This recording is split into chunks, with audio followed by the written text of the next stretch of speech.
Pregnancy में पेट में दर्द होने के क्या-क्या रीज़न्स हो सकते हैं? प्रेगनेंसी में पेट में दर्द जब आपको होता है तो उसके बहुत सारे रीज़न्स होते हैं और ये डिपेंड करता है कि ये कौन से ट्राइमेस्टर में हो रहा है, पेट में दर्द कितना सीरियस है, कितना सीवियर हो रहा है। तो कुछ नॉन सीरियस कॉजेज़ होते हैं पेन इन एब्डोमेन के, जिसमें सबसे पहला होता है कॉन्स्टिपेशन। अगर आपको टॉयलेट में प्रॉब्लम है, कॉन्स्टिपेशन रहता है, तो आपको पेट में दर्द रह सकता है। दूसरा रीज़न है ब्लोटिंग यानी कि गैस बनने से। गैस बनने से भी आपको पेट में दर्द रह सकता है। तीसरा रीज़न है कि जैसे-जैसे प्रेगनेंसी प्रोग्रेस करती है, आपके यूट्रस का साइज़ बढ़ता है, तो उससे लिगामेंट्स स्ट्रेच होते हैं, इसकी वजह से भी पेन रहता है। चौथा एक पेन होता है माइल्ड पीरियड लाइक क्रैम्प्स होते हैं, जो नॉर्मल होते हैं प्रेगनेंसी में।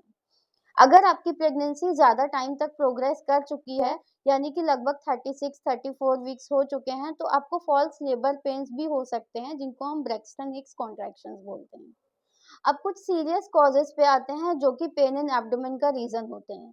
सीरियस कॉजेज़ में शुरुआती यानी कि स्टार्टिंग ट्राइमेस्टर में यानी कि फर्स्ट ट्राइमेस्टर में एक्टोपिक प्रेगनेंसी हो सकता है, जिसमें आपका बच्चा बच्चेदानी में नलकियों में अटक जाता है। और दूसरा रीज़न हो सकता है मिसकैरेज या अबॉर्शन, जिसमें आपको पेट में दर्द के साथ-साथ कुछ स्पॉटिंग या ब्लीडिंग भी हो सकती है।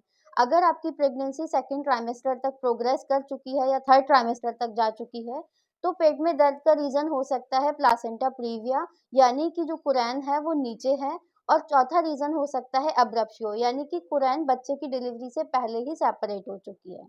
इसके अलावा प्रेगनेंसी में दर्द होने का कॉज़ प्री लेबर पेन्स भी होते हैं, प्री टर्म लेबर भी होता है।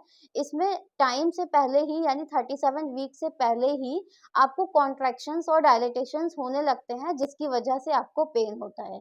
इसमें आपको जल्दी डिलीवरी भी हो सकती है। और पेन इन एब्डोमेन के और कॉजेज़ में आपके जीआईटी से रिलेटेड सीवियर पेन्स हो सकते हैं, जैसे कि कभी-कभी अपेंडिसाइटिस में भी आपको कभी-कभी ऐसा होता है कि प्रेगनेंसी के साथ-साथ आपको अपेंडिसाइटिस होता है, पॉलीसिस्टाइटिस होता है, तो इसमें भी आपको पेन हो सकता है। ये आपका पार्ट 1 है, पार्ट 2 में हम डिस्कस करेंगे कि ये सारी प्रॉब्लम्स को हम कैसे ट्रीट करते हैं।